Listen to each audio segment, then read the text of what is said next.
What up, everyone? Welcome back to Track Stories. Hope you enjoyed the last video for your favorite mistake. Today we're going in chronological order and we are talking about the single Chains.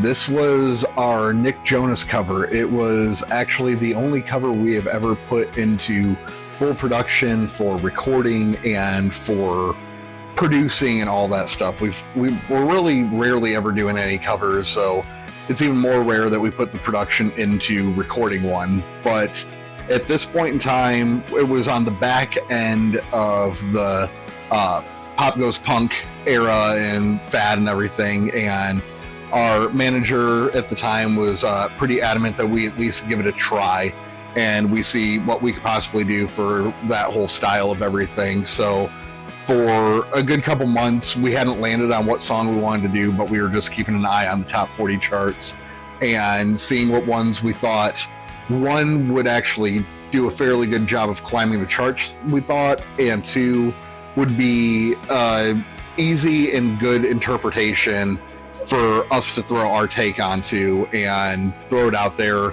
and have it also not take a whole bunch of time, because the other big plus, or the other big part, I should say, less plus but more big part and component that comes along with the Pop Goes Punk type stuff is you need to release a song when the original is still pretty relevant, so that way everybody can actually put two and two together. So we finally landed on Chains. It looked like it was going to go up the charts. It ended up not going up as high on the charts as we thought it was going to, but while it was still climbing, we landed on that one, and we were like, okay, we're going to do this one. We need to figure everything out quickly.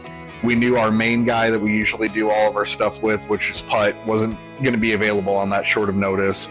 So we hit up our friend Nick and asked if he would be interested in helping us out and seeing if he had the time. He said that he did. So Jeff and I sat down and listened over the track for about a half hour or so, just kind of getting the lay of the land on it. And I would say in about 2 hours or so, we had our entire composition written out and done and ready to go to bring to the other guys. And by the next rehearsal, we had the whole thing done and ready to go.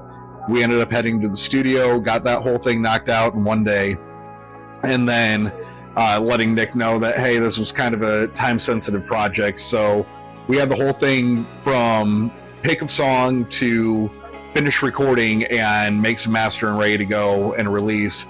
We had the whole thing done in, I would say, about a week and a half, 2 weeks at most. And then we ended up shooting a music video for it, of a live performance video in Brandon's garage, and had a guy we know do the editing on all of that and get that ready to go. So I would say about 3 total weeks from absolute start of picking the song to video upload to YouTube and ready to go was the time span for it and everything. So it was a fun experiment and everything like that. The video's done okay on YouTube, and we played it live a few times and everything. We're glad we at least did that experiment, but not one of the ones that we regularly still keep going back to. Maybe there'll be another one that we do somewhere down the line, but we're not going to hold our breaths on that one. It'd have to be something special for us to redo something like that. But just wanted to say thank you for checking this one out, and hope to see you in the next one.